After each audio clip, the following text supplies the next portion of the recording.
Hello everyone, FloetryFox88 here, and today I'm going to be talking about how I practice Smash Ultimate offline. Now, my offline training methods are very unorthodox compared to how most people do things. It mostly uses the training mode and CPU practice dummies to help keep my fundies sharp, as well as work on new and unfamiliar tech.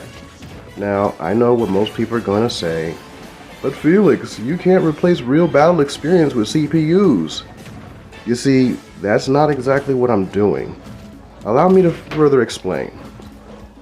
The way I look at CPUs and training mode altogether is comparable to how boxers and MMA fighters treat training in between fights. Imagine it's like going to the gym to work on various fight drills on focus pads to hone accuracy, punching on the heavy bag for increasing power, or engaging in shadow boxing to build endurance and stamina. After spending ample time doing all this, fighters then engage in sparring sessions with other fighters at around their skill level, so they can put all that training into action and work on utilizing their tools in actual combat and truly get ready for an actual fight.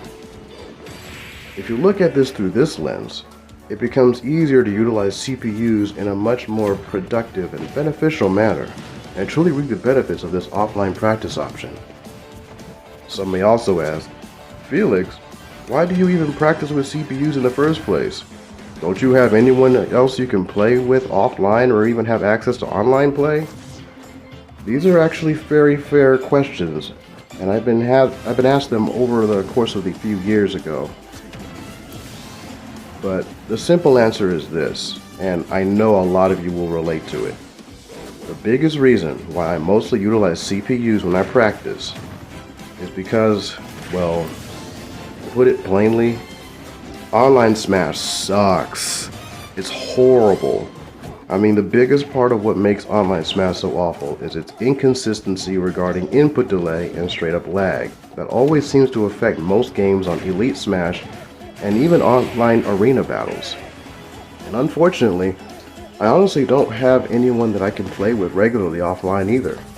Trust me, if I did, I would be doing that way more than I do practicing eCPUs or even online now. Now I know it's still positive to get good practice and training online, and I definitely do that a lot as well. I do that just about every week. But at least for me, when it comes to frequent bouts of online input delay, I often feel like most of the time it's more or less counterproductive, if that makes more sense to you. Next, I'm going to break down exactly how I do my offline CPU practice sessions. First, I go into the training lab and come up with a game plan for my sessions. I'll often consider specific tech, movement, ledge options, combo strings, edge guards, and setups that I often want to focus on. I'll oftentimes do lump multiple of these together in the same session. Next, I warm up my hands for several minutes. By setting the CPU to standstill, I'll briefly do some warm-up practice, warm up my reflexes, get better prepared for my training regimen. After this, I begin running drills on the stuff I want to focus on sharpening, often involving numerous repetitions with the same movements until I commit them to muscle memory and no longer really have to think about it when I do them. Next comes the fun part. I then start working these options into play as naturally as possible. At this point, I set the computer to level 7 or 8 as a way of having them as a moving target that serves to simulate movements of a real opponent. Well, as real as the computer can actually do, of course. Then finally, after building a level of comfort in regards to what I've been working on, I spend the majority of the session turning the computer all the way to level 9 to further push and sharpen my reaction speed as I continue to work on potential situations where I could realistically utilize the new tech options effectively under increased pressure. Basically a stress test exercise. Now oftentimes I will often freestyle my CPU shadowboxing sessions as a way to encourage more natural progression in battle, going for these particular options more organically as I find myself in the correct circumstances. Now realistically, I understand people's apprehensions regarding this kind of CPU practice. Computers rarely DI things properly, if at all. They don't really adapt to your playstyle. They mostly pick options that they feel will be most effective based on your movements and inputs, with very little consideration for planning and strategy. Although they will sometimes go for callouts, they mostly go for the exact same options when they get you in disadvantage, and this can make them very predictable and easy to counter if you know what you're doing. They will also always air dodge when in disadvantage or in the air or off stage, so frame traps, baits, and hard reads are often laughably easy to land on them, even if they're set to level 9. They often have superhuman tech timing and frame-perfect reactions that are grossly unrealistic, and can often throw off what you're initially trying to work on. But despite all of this, I firmly believe that you can get genuine value out of utilizing CPUs as a way to supplement your Smash Bros. Training sessions. Just as long as you keep in mind that the point of doing this is not to replace playing with actual people, or it's not trying to get the sickest unrealistic combos that you will most likely never land on an actual competent player.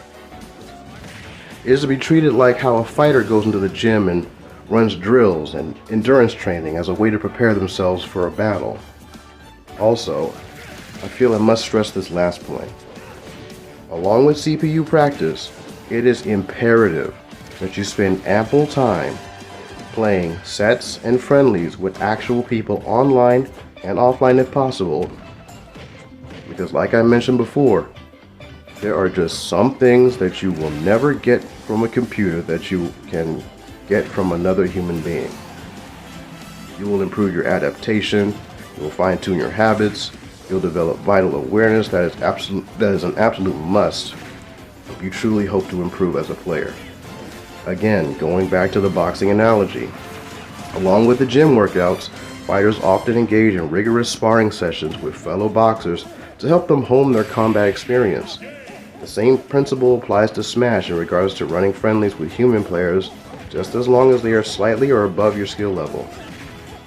Well, this concludes my explanation for how I practice Smash Ultimate offline, and what I typically do with my time during these sessions. I know a few friends who utilize this method, and when they practice as well, they oftentimes will fit it in between their online Elite Smash grinding sessions, which again are just as important as the offline stuff. I often switch between level 8s and level 9s to further test my reaction speed and disadvantage options. And also I need to add this particular point. When you're fighting or running shadow boxing against the level 8s or a level 9 CPU, the point should not be to always beat them. You shouldn't be trying to win all the time.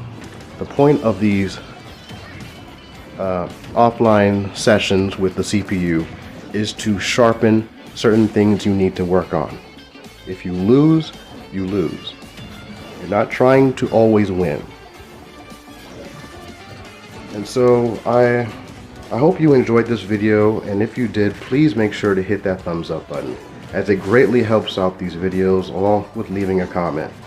Please hit the subscribe button and turn on the notification bell if you want to see more of my future Smash content.